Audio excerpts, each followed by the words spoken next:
So today we're going to just kind of continue what we had talked about last week, and we're going to look at one more person in Genesis and see how they navigate when the temptation to take of something that is desirable, something that's enticing, how they resist that urge, and why they resist it, what the motivation for the resistance to giving into the sin is. Um, and We're going to look at Joseph. So we talked about Noah and Abraham last week. Abraham has a son, Isaac. Isaac has a son, Jacob. And Jacob has 12 kids. One is Joseph, the one he loved the most, the one the brothers hated because his father had a special affinity for Joseph, due to his mom. And so in this story of Joseph, he is put into slavery. His brothers abandon him, stage his death. He's carried off into Egypt in slavery, and we'll pick up in chapter 39 of Genesis, verse 1. So now Joseph had been brought down to Egypt, and Potiphar, an officer of Pharaoh, the captain of the guard, an Egyptian, had brought him from the Ishmaelites who had brought him down there. The Lord was with Joseph, and he became a successful man, and he was in the house of his Egyptian master. His master saw that the Lord was with him, and the Lord caused all that he did to succeed in his hands. So Joseph found favor in his sight and attended him. And he made him overseer of his house and put him in charge of all that he had. From the time that he made him overseer in his house and over all that he had, the Lord blessed the Egyptian's house for Joseph's sake. So I just want to stop there for a second. Does that sound familiar? That there's a master putting Joseph in charge of everything. Everything he has is put in your charge, Joseph. Yeah, Everything's yours. right. The garden again, isn't it? It is, yeah. Uh-huh. Um, so everything, he left all that he had in Joseph's charge. And because of him, he had no concern about anything but the food he ate. Now Joseph was handsome in form and appearance. So we have something else that's a delight to the eyes, it's desirable. Yeah. Joseph is now Joseph. He's handsome in form and appearance. And after a time, his master's wife cast her eyes on Joseph. "Lie with me," is what she said. But he refused and said to his master's wife, "Behold, because of me, my master has no concern about anything in the house. He's put everything he has in my charge. He's not greater in this house than I am, nor has he kept back anything from me except you, because you are his wife. How then can I do this great wickedness and sin against God?" That's the question we should be asking when we're in those moments of temptation. Yeah. Yeah, so you wonder, could Eve have said that and thought that, how can I commit this sin against God? Mm-hmm. So it's not just something for me, it's also a sin against God. Actually, I'm doing this wrong, selfishly, but I'm sinning against my Creator, my Master. Yeah. How can I do this great wickedness and sin against God? And as she spoke to Joseph day after day, he would not listen to her. He would not listen to the voice of the woman who's trying to entice him, to lie beside her or to be with her. But one day, when he went into the house to do his work, and none of the men of the house were there in the house, she caught him by his garment. She It's her reaching out and taking hold of what she wants. This thing that's desirable to her eyes. It's a delight to her. It's gonna give her what she wants. She caught him by his garment and said, "Lie with me." But he left his garment in her hand and fled and got out of the house. And I don't know for sure about this, Mark, but I think whenever Paul's saying flee sexual immorality, he says that a couple times. Mm-hmm. One in his letter to the Corinthians, one in his letter to Timothy. And as far as I know, it's the only temptation. This sexual temptation is the only temptation that Paul says flee, get out. Wow. If that is the situation you find yourself in, run, get out of there. Great. Yeah. Yeah, I hadn't thought about that. That's just a strong desire that we have. Yeah. But Joseph's desire to please God and not sin against God is greater than his desire for this sexual temptation. Mm. As soon as she saw that he had left his garment in her hand and had fled out of the house, she called to the men of her household and said to them, "See, he has brought among us a Hebrew to laugh at us. He came in to me to lie with me, and I cried out with a loud voice.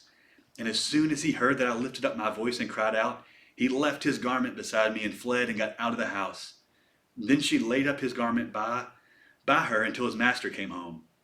And she told him the same story, saying, 'The Hebrew servant whom you've brought among us,'" again, the servant you gave to us, "came in to me to laugh at me. But as soon as I lifted up my voice and cried, he left his garment beside me and fled out of the house.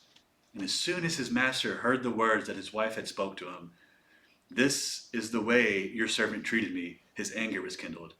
And Joseph's master took him and put him into the prison, the place where the king's prisoners were confined, and he was there in prison. But the Lord was with Joseph and showed him steadfast love and gave him favor in the sight of the keeper of the prison. And the keeper of the prison put Joseph in charge of all the prisoners who were in the prison. Whatever was done there, he was the one who did it. The keeper of the prison paid no attention to anything that was in Joseph's charge, because the Lord was with him. And whatever he did, the Lord made him succeed." Wow, there's an example of being faithful, and being faithful even in a bad situation. Really experiencing a valley in your life, but remaining faithful to God, and God still remains with him. Mm-hmm. Because those are the situations that when I reflect on my past, I have found myself most troubled by. When I try to make the right choice, and maybe I did make the right choice, but it feels like, it seems like it's kind of thrown back in your face. You try to do the right thing, and then you get mistreated for it. Yeah. That's not the gospel, Yeah. That is, the one who was doing everything right, everything righteously, everything justly, was the one who has been most mistreated for our sake. Mm-hmm.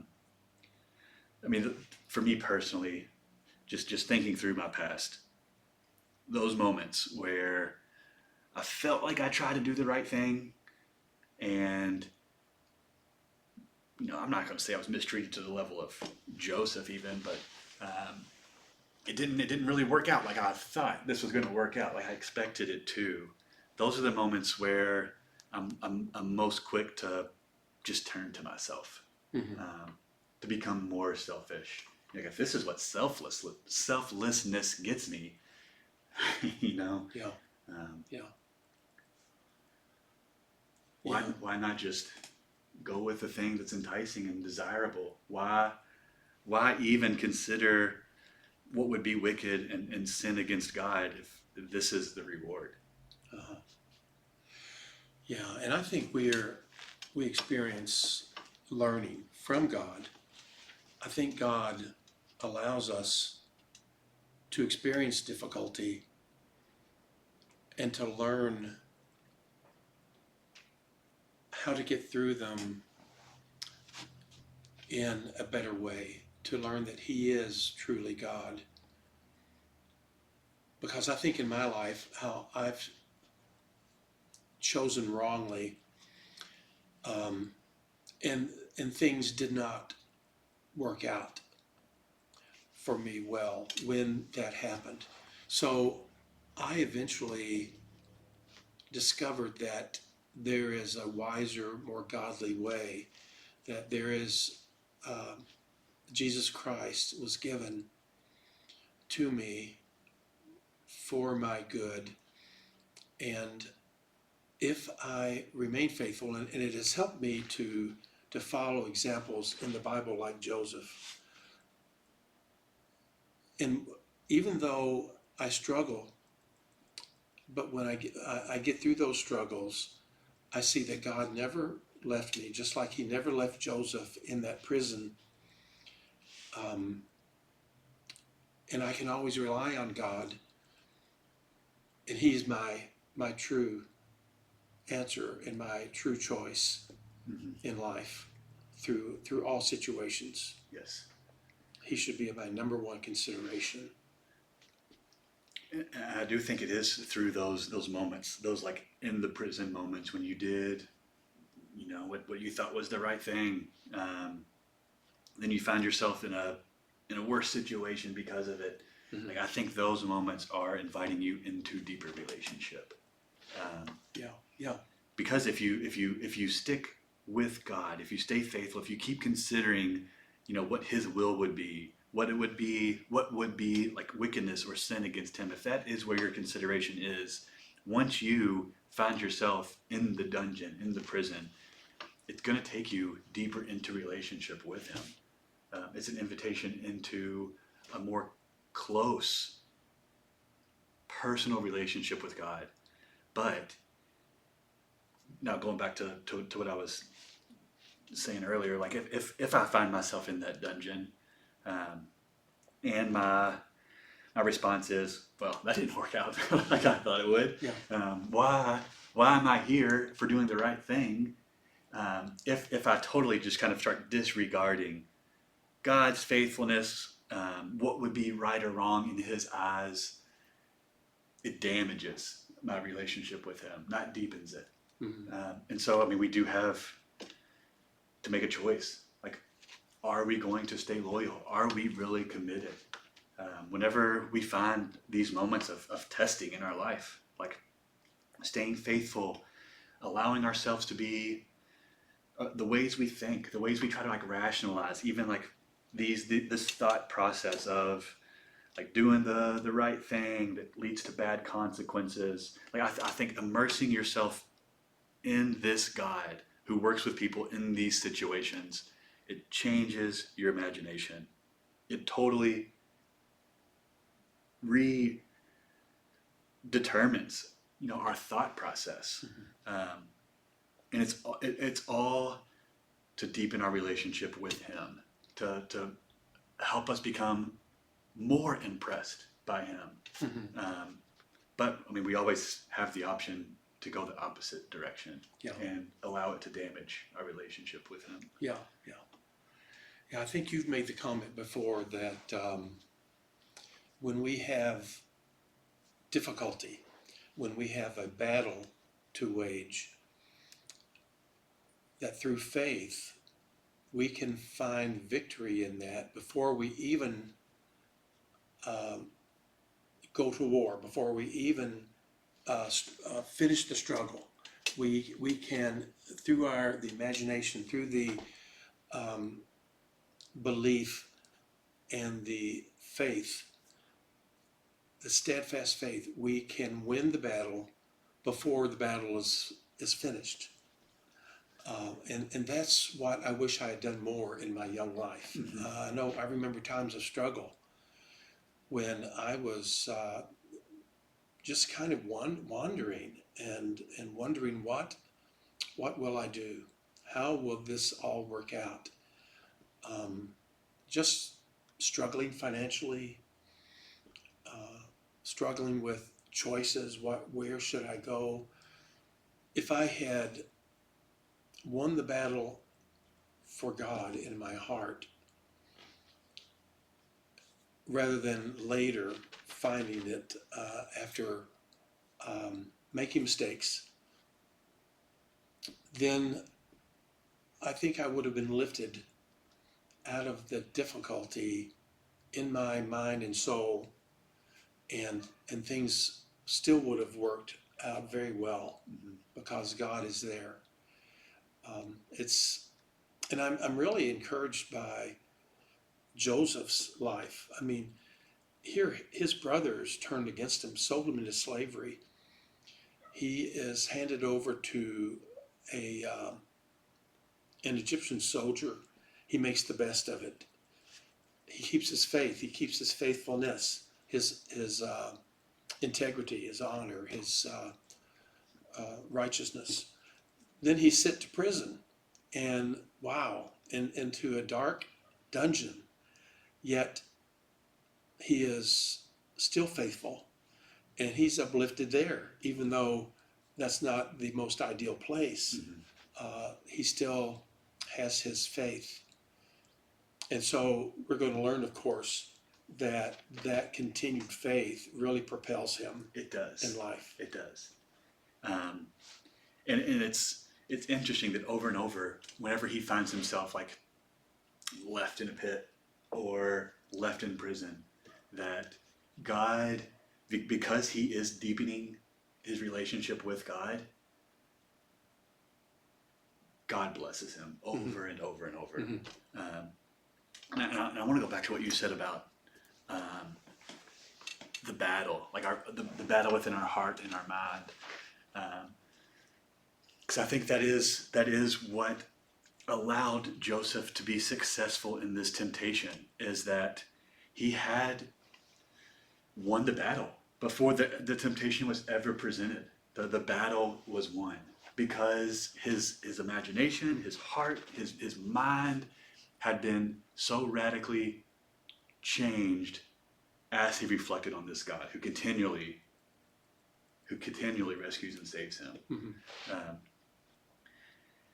That is, I think, the first battlefield for our spiritual life is in our mind. Because, like you said, I think the battle is won or lost before the sword's ever drawn.